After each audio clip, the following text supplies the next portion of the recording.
Hello, YouTube. So I thought that I would pop on here and talk to you guys a little bit about something. So, for those of you that don't know me, I'm Tiffany.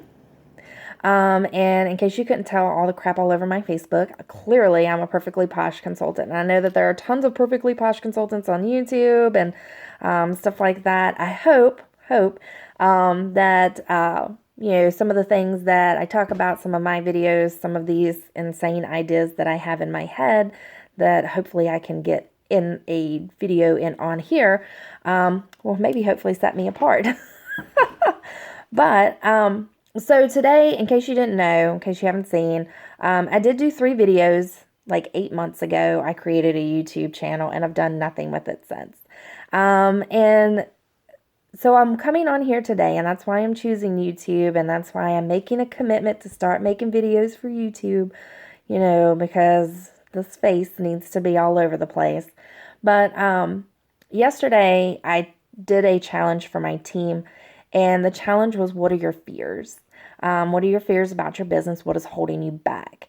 And I think this video is super important for not just perfectly posh consultants, not really just for my team, but for anybody in any type of MLM or network marketing, or really some of these could apply in life, really.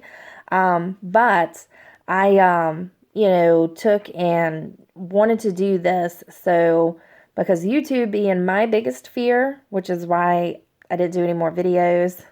You could probably see in the videos I did do 8 months ago that I was like nervous, like sweating bullets, and stuff like that. And I'm not 100% comfortable right now, but I am a Facebook Live junkie. I love Facebook Live and my team and on my personal page, but that's a safe space for me. YouTube is, I'm plastering my face all over. So, and I've seen enough Tosh.0 shows to know what happens to videos on YouTube. So, but I thought that I would come on here, and since I can't ask my team to break fear barriers without me doing so myself, figured what better way than to pop on here and actually do the video about their fears on YouTube, right? See, I'm awesome, killing 2 birds with 1 stone. So, and I even made a list, because if I don't have notes or lists or anything like that, I get like lost and start rambling. So basically, I asked them, and I told them, what is your biggest fear, or what is holding you back in your business? And it looked like that rejection and failure were in the top 2. So obviously, I think that with any entrepreneurship, any business, and even really life, when you start a new school, when you start a new job, things like that, that failure and rejection are always those things that are in the back of your mind that sometimes can control some of the things that you do. I think that we as humans want to be accepted. We want to be liked. And I think that that's part of our makeup, our genetics, our disposition, to, as a general population, want to be accepted. And I think that a lot of times we don't do some of the stuff that we feel like we want to do, or we're not the people that we want to be, or we don't say the things that we want to say because we're worried about being rejected. We're worried about not being liked.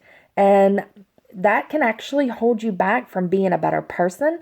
That can actually hold you back from, moving forward in your life and your career. It can hold you back from doing the things in your business that you want to do. It can be a barrier, a wall in between, doing okay and doing fantastic. So, I think that, with rejection and failure, I think that's a normal human emotion. And I think that you have to make the decision as to whether or not you're going to allow that to rule what you do, or whether or not you're going to go, you know what, this is what I'm going to do. Let's check out what results we're going to get. So some of them were a little bit more specific, but I think rejection and failure kind of go pretty much into a large majority of these. So I thought that I would talk about how, a couple of the things that they said. Well, I'll talk about all the things that they said. And some of the things that I do, or some of the things that I think would be helpful in them breaking those barriers. So I don't know how long this video is going to be, but if you're bored already, yeah, I think I'm a pretty, witty and funny person. So, I mean, I'll try to make this as fun as possible. If you guys could see the things going on in my head with some of this stuff, it's okay. So, obviously, rejection and failure we just talked about. But some of the other things that they talked about were things like in-person parties, which means they were having to talk in front of people or talking to people that they don't know. And so I actually was like that at first. When I actually first started with Posh, I didn't know anything about it. I'd never used a face mask, never used a body scrub. I'd never done any of that stuff. And since we're naturally based, ingredients and things like that had never been a thing for me. So I didn't know about any of this stuff. And how can you talk to somebody about something you don't know? So what I did, and this sounds ridiculous, but I did it. So I would talk to myself in the mirror and, pretend that I had given someone a sample and try to think of like a question or two that they would ask me about it. Like, what is something specific that they would probably ask? Did I know the answer to? Or if they asked me something I didn't know, what in the world did I say? And then as far as like my parties and stuff, and I actually did this with my best friend, you can ask her, hand to God. I actually made her sit through, and I actually did an in-home party with her. So, yeah, I actually made her sit through, and then I went through the motions as if I was doing an in-home party. And it was hilarious. It was fun, but it gave me an opportunity to, go through the steps and everything like that to try to get some idea of what it was that I wanted to do. Talking in front of people, I've never really had that problem. I've been in retail management for 20 plus years, so I'm kind of used to talking to people I don't know. I'm a very friendly and outgoing person. So I guess a point in my favor for that. But really not being able to know what to do and you just practice it. And that sounds silly, but when you're in your own home, at least you're the only one around. Or you can use your best friend. I mean, your best friend's going to think you're nuts anyway. So, another one of the things was making live videos or going live. So basically, it's one of those things that you just do it. I'll tell you a secret that I do. So a lot of times I'll do my videos on Facebook in my bathroom. And if it's like ingredients I don't know, or if it's a product that I'm not familiar with all of the things that it can do for you, I'll take Post-it notes. And so I put my phone up in the cabinet and I'll take sticky notes, and I have sticky notes everywhere. So a lot of times if you watch my lives, you'll see my eyes kind of cut off to the side. So I'm reading the Post-it notes. So I don't know everything, and I don't think anybody ever does. Posh changes their stuff so much. Sometimes it's kind of hard to keep up, But yeah, so I do that, and or I talk about something that I really know about, or I talk about something from Posh that I really enjoy. Like I really like doing face masks live, like Cackle Spackle, because it's a black color, so you can really see it stand out, and I think it's funny. And I especially like the part where little pinpoints pop up on your nose because it's a face mask. It's got charcoal in it, so it's pulling out toxins. And you can see it, and I'm like, my nose is all up in the camera, like, hey, look there, and stuff like that. So I like doing that kind of thing. I think it's funny.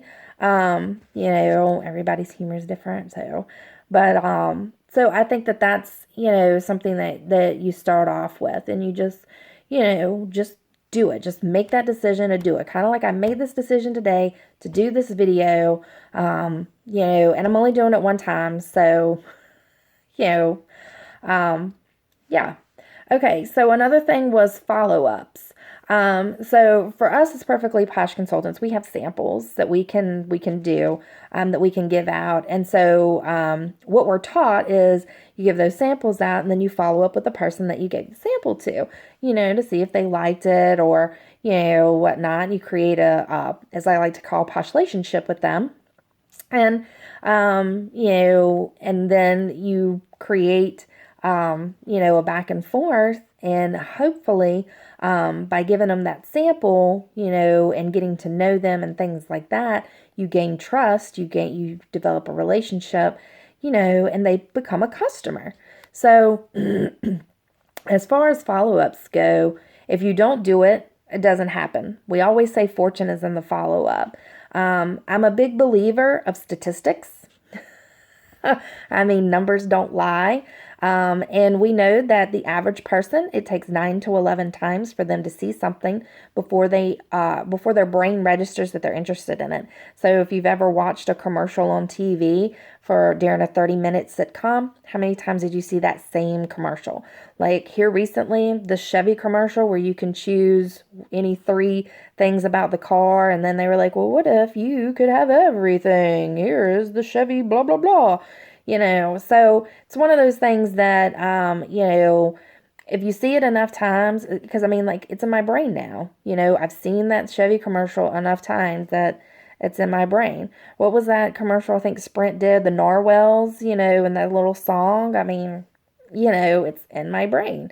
But when we follow up, most of the time when you're following up with somebody, you're basically reminding them to use the sample. But 9 out of 10 times people don't even use the sample that you give them. And then you have to remind them again and remind them again. So, the first couple of times they probably haven't even used the thing that you've given to them. And then by the time that you do, then they have to remember what it felt like, then they have to, so it's usually during the 5th and 12th follow-up is when you will get somewhere with that person. And it's just, people are just so busy, it's kind of almost like, toddlers and ADHD, you have to continuously talk with somebody and continuously be with them, which that's not a bad thing because you're still developing that relationship, and by continuously talking with them, you're getting to know them, they're getting to know you. And that's, as a small business, that's what separates us from the big boys, is because we develop a relationship with you. We know you, we care about you, instead of you lining the pocket of somebody who has no clue who you are. You are just another dollar bill in their pocket. So I think that that's actually not a bad thing, and that kind of forces us to develop that type of relationship. If somebody says no, which is part of rejection, if somebody says no, that's okay. Statistically, you have to go through a lot of no's before you get a yes. Eventually somebody's going to say yes. You just have to ask enough people. And I know that seems kind of time consuming, but eventually when you come back around, because a no doesn't necessarily mean never ever, unless they absolutely look at you and go, never ever, absolutely positively not, I'm blocking you, delete me, most of the time it just means not right now. So even though it can kind of sting and feel like rejection, it's just their way of letting you know that right now is not a good time for them. So that's definitely, something that takes work, to kind of get past, especially if you are kind of nervous about talking to people that you don't know in the first place, and then you're following up with them. So it's like a redundant cycle of hell. And but it's totally worth it. So one of another one was not knowing product.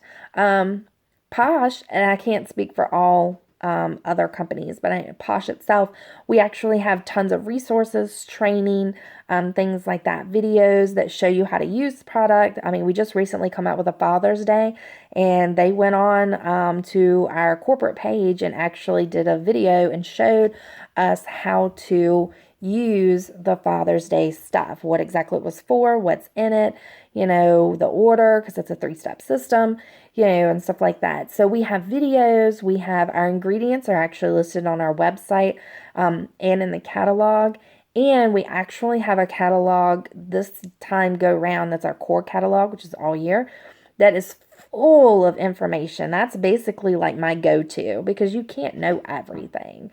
So I would definitely use that.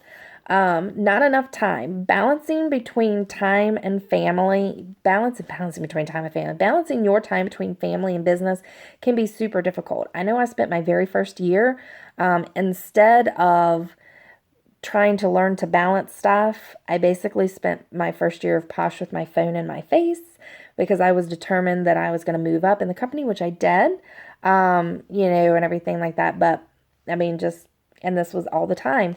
And I missed out on a lot with my family the first year. I mean, we couldn't even eat dinner without me, you know. So that one's a very difficult one. And you can feel like a failure in that and not being there for your family or not being there for your customers and your business. So, I do have a lot of people on my team that work like full-time jobs, um, or part-time jobs. And so, what I would recommend for something like that is that you make a promise and dedicate 30 minutes and just start with 30 minutes, or start with 15 minutes, and during that 15 minutes, you don't do anything but Posh stuff. That can be your follow-up. That can be making posts ready to be automatically posted through the day for your parties or whatever, so start with 15 minutes. And after you get into a habit, because when we do things 21 times, it becomes habit. Then move from 15 minutes to 30 minutes. Move from 30 minutes to 45 to an hour, or start with an hour and say, this is the one time I'm going to make myself do this. I'm going to be disciplined enough to do this and make it happen. So that would be, something that you could do.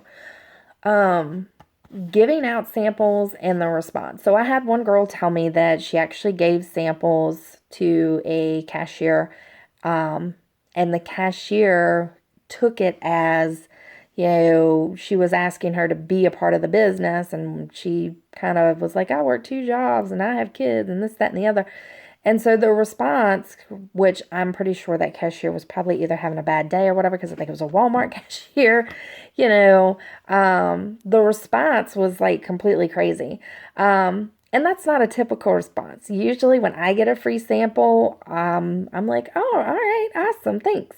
But when we're giving out samples, you want to get some type of follow-up contact information.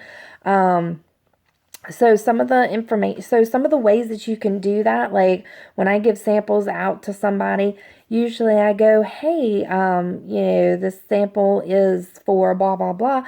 I would love to know what you think about it. Do you mind if I get like an email address? Because people really don't want to give out their phone numbers or you shouldn't be asking for addresses anyway. But can I get your email address so that I can follow up with you and see how you liked it? Something to that effect. Or, everybody that gives me their email address gets a free sample, and they are also entered into a raffle, something along those lines. So, when you're at an event, you can do something like that. So, that crazy cashier response is not a typical response to giving out samples.